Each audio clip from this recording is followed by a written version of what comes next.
The following will contain spoilers for Guardians of the Galaxy Volume 3. But also just want to kind of wrap this thing up and talk about, it's not that big a deal, but we're still going to talk about the mid-post credit scenes.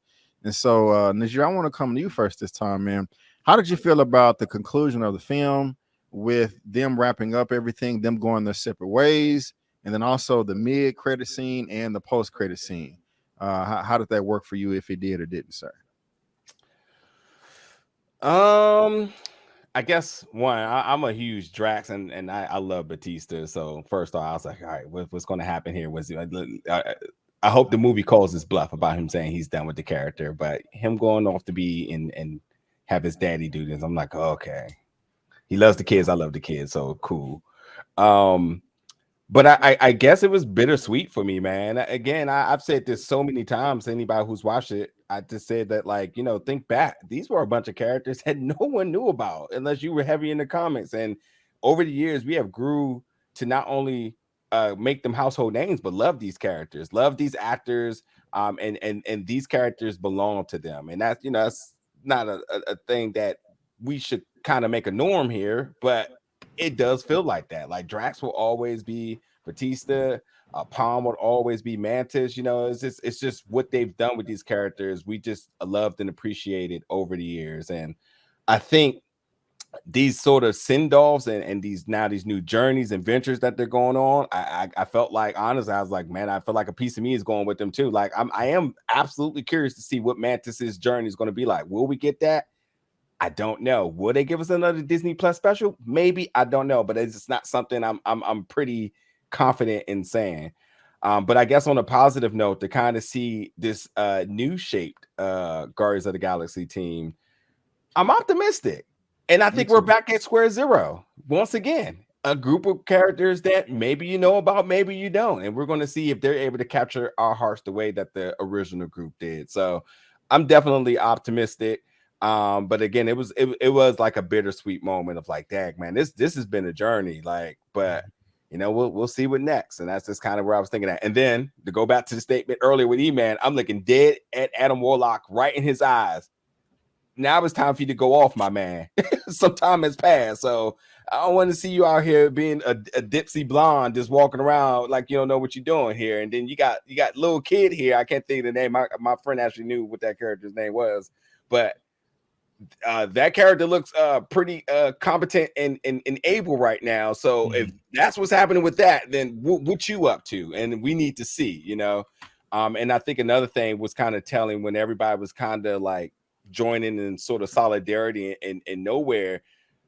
Adam is kind of looking like, do I fit in? Do I not fit in? Obviously, he got recruited. Now he's part of this new Guardians team. What did that journey of acceptance look like for him, and how has that changed his mental going forward? So, I'm very curiously optimistic, but definitely a bittersweet moment to kind of see this all come to an end. Right on. I love the ending myself.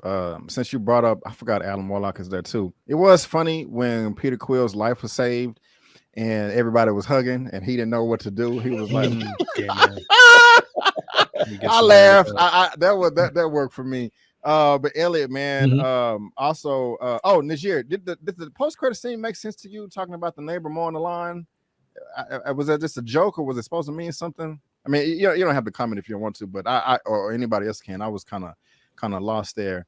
But it worked for me. I agree with you. I am highly optimistic about the new Guardians team too that we saw in the middle credit scene. I like that whole thing. That was I was like, hey, when we heard the news that this was the end of the Guardians as we know it, I was disappointed. But after seeing that mid-credit scene, I was like, okay, I can rock with this. If they want to do a Guardians 4 and have this team, I'm here for it. We know that the other characters are going to be in the MCU in some way, shape, or form. But I was optimistic about it. But Elliot, how are you feeling about the whole conclusion, the wrap up, mid and post credit scene, sir? Oh wait, can I jump in one thing too? And you all can just respond to it. But like, what was your thoughts about them saying that Peter Quill will return instead of it being Guardians or whatever, but just specifically Peter? What was your thoughts about that? They have to. That's their star player. That's the franchise player for Guardians. I mean, I'll comment on that a little later, but you're not gonna just let Chris Pratt walk away. Yeah. Like you're gonna bring the money back. So, but I'll talk about that later. Elliot, go ahead. Yeah, no, the ending was perfect to me. It came full circle because I think of the first Guardians, which is top tier, like top 5 for me in my personal rankings. The first time when you look at that film, when they actually, because that whole film they were not together, but that was when they were on Nowhere fighting Ronan for the first time before the conclusion of the dance off. That was the first time they worked together as a team. So to see them back at Nowhere as this family now and saying their goodbyes really hit me emotional. And like I said, with Drax, man, with him getting emotional, saying goodbye to his little sister, essentially, with Mantis got to me, and the whole Dog Days Were Over song playing, it all came full circle. And I was emotionally wrecked, man, because I love these characters, man. And seeing them saying goodbye it hit me in the feels. So I really enjoyed that. I will say, when Peter faked death, where was my man's mask that he's been rocking this whole franchise when he was in space? I was like, that was a cool visual of him holding pushing himself back and getting caught in gravity. But I'm like, where is damn mask to prevent you from dying in space? But besides that, the mid-credit scene is interesting because, again, going back to James Gunn when he was fired for that time being, there was a short list of directors that they were going to replace him with. And I'm very curious to know if they call them back to say, hey, we want to do another Guardians 4, especially I think this film will do pretty good financially. So I'm very curious to see on what they do with them. But I love Rocket, so I'm glad that he's officially the captain. He's always been the captain this whole time. Peter knew that, but now it's officially official. Kraglin, we'll see, how he fits into the group, and Cosmos Space Dog. Seeing Alpha Group was pretty cool. Omega Powers, which is going to be cool moving forward if we see that. And who else? Adam Warlock, like you said, I definitely want to see more from him moving forward. And then that character, the first time I saw it, I just thought it was just, they just randomly, they're going to train these kids and maybe see who fits into the group. But more I think about it, the second view, I'm like, I got to know who this character is, because I don't think they just threw this character is. So to Nigeria's point, when I looked it up, because I didn't know who it was, she goes by the name of Phyla. And Phyla in the comics is actually Marvel's daughter. So she has, I don't know if they'll do this because they kind of obviously do their own thing with the movies, but she's a Kree. So, and she also, from what I understand, in the comics, she goes by this code name of Quasar or Quasgar, who Nova's had that name. And it's essentially, when you have that name, you have the control of these quantum bands, which is, if you go back to that scene, she was kind of levitating and her hands were glowing, hence the quantum bands, which makes you think quantum bands, Kree, she might have some connections to Captain Marvel and all that stuff that they got going on, Miss Marvel, and obviously the Bengals. So that character could mean something moving forward. And we always know Marvel likes to throw in little Easter eggs and set things up for future. So again, on the first view, I'm like, this is just a random kid in the mix, but the kid might grow up to be something or someone very important to this group, but as well as the MCU. So really interested to see what they do there. And then the post-credit scene, I just took it as a joke. It did tie into the special because when he was reading the paper, it said Kevin Bacon was kidnapped by aliens. I don't know if the neighbor has any significance. Like, he's watching me mow the lawn. Like, I don't know if we'll see the neighbors. Like, I don't know, Ralph Boner or something. Like, he's in Westview, or I don't know if they'll tie it into that. Like, their neighbors are someone important to the MCU, or tied to Agatha's Covenant of Chaos, and Peter happens to be the next door neighbor or something. But I am interested to see, going to the Star-Lord aspect of it all, on like, he's on Earth now, so he can mingle with on-Earth heroes. I would love to see a Peter Quill and a Scott Lang thief off, them robbing something, being involved with the Avengers on the Earth level, and them teaming up to rob something from Kang or something on Earth, or find an artifact on Earth. I don't know if, and speaking of Peter Quill met Peter Parker in Infinity War. He saw his face, and I don't know if that Doctor Strange spell expands to people in space more so than people on Earth. So maybe Peter, I would say maybe Peter Quill might recognize Spider-Man, but I would love to see him interact there. So, I mean, the possibilities are endless. And just going to a galactical side of it, Nick Fury, if he's working with Sword, who would be a better recruitment than Peter Quill, a Guardians of the Galaxy who knows the galaxy? So, I mean, there's so many endless possibilities that they can do with Star-Lord now, and seeing him mix with other people. So I'm here for it, man. And Chris Pratt, everyone's thinking that he's going to be with DC, potentially with James Gunn recruiting people. I think he's going to be with Marvel for quite a few more years. So it'll be really, really interesting to see what they do with not only Peter, but also this new iteration of the Guardians. Elliot's on to something, because listen, this Spider-Man, the Spider-Man deal is always like Spider-Man and an appearance from one Avenger. I think Peter Quill makes the perfect person for this fourth They film. would have a good man. By everything you said, I'm buying that. Also, I just want to say, when Groot said "I love you," I was like, I love you. family. I wanted them to say family too. Didn't I tell you that was all Vin Diesel? See, before you got on here, I said Vin Diesel did this. Yeah, he's responsible.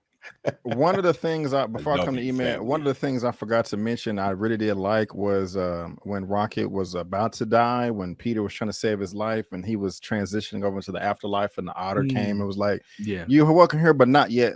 Beautiful scene. Yeah. Just had to throw that out there. No, that Great. was good. But Eman, how did you feel about the ending, the wrap up, the mid and post credit scenes? Yeah, I'll throw one other thing in there. I was kind of shocked and intrigued with the Ravengers.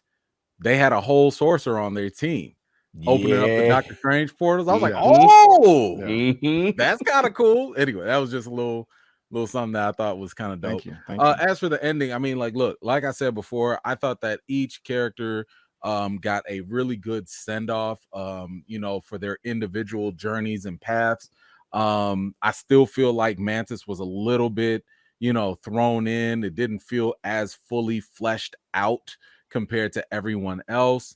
I definitely connected with Drax with the dad moment, of course. Nebula, I felt like they just don't have very much for her, at this point. She's kind of already reached her apex, I think, in terms of development, not being the hard, bitter, cold assassin for Thanos. So now, like, hey, you gonna be the den mom, on nowhere now, and Drax is gonna be there right there with you. So those are fine, when it comes to Peter, that's why I was saying, like, with the end credit scene saying Star-Lord will return, of course he will, like, that's your money. And this kind of goes into and I guess I'll slightly disagree. I'm not that interested on their individual journeys because they're not that interesting to me. Because the thing is, Nagier, you're totally right. When we first started, nobody cared about them. Nobody even comic fans wasn't checking for Guardians of the Galaxy, right?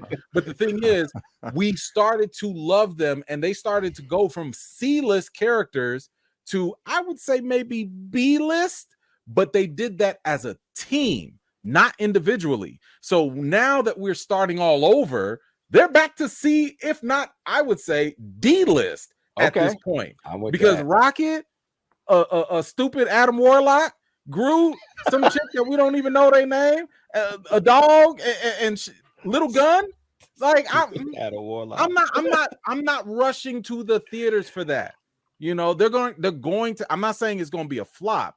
I'm just saying the current makeup that you have, and by the way, you also don't have a leading starring actor or face to really get people into the door. Yeah.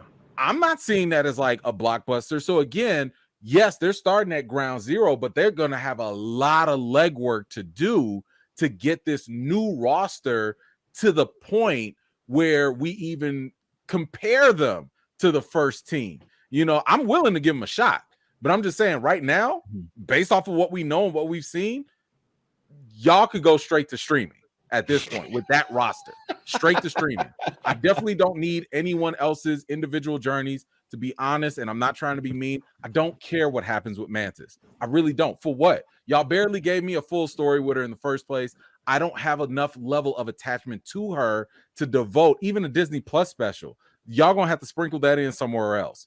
But Peter Quill, on the other hand, my goodness, that has so much meat on the bones. There's so much stuff. Just a man at a time, right? Like, we can have this guy come into Earth and explore stuff to see how, he reconciles with Earth's technology versus all the alien technology, the cultural differences that he's learned. Like, all of these things are fascinating to me with Peter Quill's character, because again, this is something that we've had a deeper level of investment.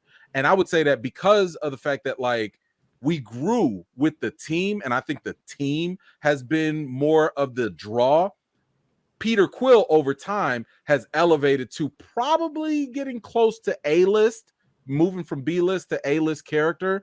in the MCU. I mean, sometimes for infamous reasons, you know, punching Thanos and stuff like that. But people know him, right? People recognize him. So if you were to say like, yo, we got a movie with just Peter and let's go with Elliot's idea, he tag teams with Ant-Man. Now you have my attention.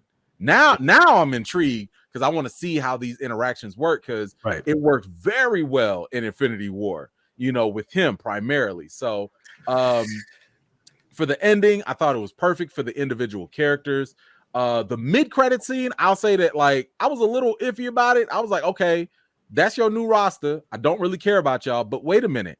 Y'all just went on a whole crusade to free up all these animals, and now y'all finna go kill the Lion King animals? Like what y'all?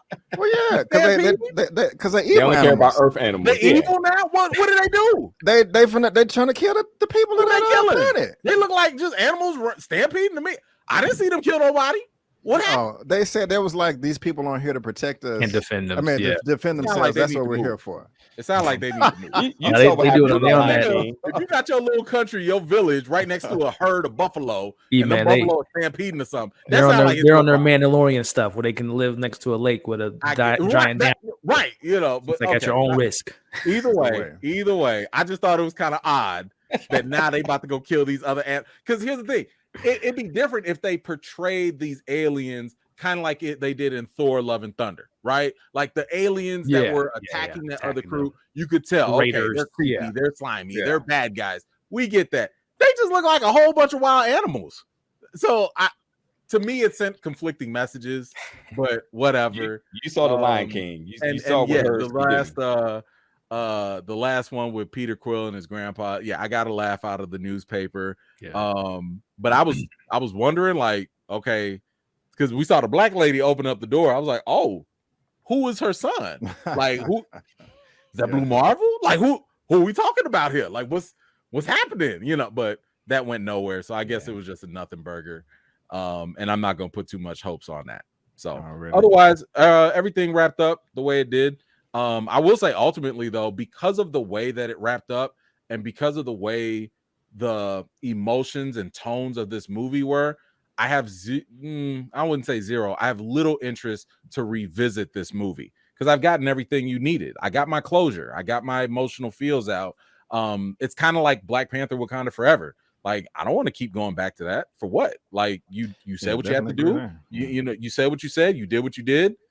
You got the closure. Move on. So, you know, they did the job, but that's all. Right on. Hey. My heart is still broken from Wakanda Forever. I haven't watched it on Disney Plus once or yet. Somebody's about to say something? Yeah, just a quick question. I just want to know what you all thought about the moment I guess we've been waiting for all of these families for Rocket to really embrace who he is as Rocket Raccoon. I liked it. It worked for me. Yeah, it was him claiming who he is. Yeah, I love it. Yeah, he is a raccoon. Good for him. You? Yeah. You? Yeah, no, I thought, you know, again, I was just wondering at one point, was this just like a glitch in my knowledge of the comics? Like, he is a raccoon, right? This man, he ain't never ever gonna say he's a raccoon. But when he said, I was like, okay, they didn't force it. I actually like how they delivered this, and it meant something when he said it, so it was cool. Right on. One of my favorite parts in the movie was actually him getting his name in the first place. Like, I just thought that was really cool. Yeah. In itself, and Cheers. Then, you know, to your point about like him finding out that he actually was a raccoon and then embracing that I'm Rocket Raccoon, I was like, okay, that's cool. So yeah, I give him credit for that.